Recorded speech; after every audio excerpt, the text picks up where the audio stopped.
Congratulations for winning the gold. Ano mo nang masasabi mo na nag-champion ka dito sa palarong pambansa? Malaking masaya at naka-gold ako dito sa palaro. Bali pang ilang palaro mo na? Pangalawang palaro ko na po. Ito ba yung unang gold or nag-gold ka na before? Nag-gold po ako doon. Nung shot put lang po yung laro. Shot put. Shot. Tapos itong yung pangalawa mo. Gold po. Nakatatlo po ang gold ngayong sa palaro. Itong sa Cebu, tatlo. Ano yung isa? Shot put, long jump, high jump. Bali, ano lang siguro yung inspirasyon mo bakit tinutuloy mo pagsusports? Para sa career po.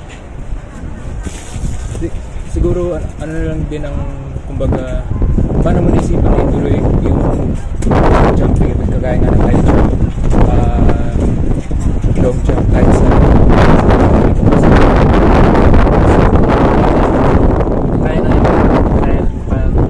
kaya pong gawin ng mga nagkapansan. If you don't mind, anong nangyari? Was it born or accident? Accident po sa motor. Anong taon yun? Grade? 8 months old po. Okay. Baby po. bali halos buong buhay mo na. Okay. Siguro ano na lang yung sunod mo pang events, ano pa yung gusto mo pang maabot sa career?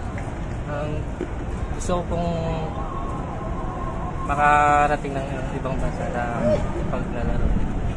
So national team, gano'n? May mga iniidolo ka ba kahit sa ibang sports? Kumbaga inspirasyon mo lang para pagtuloy na?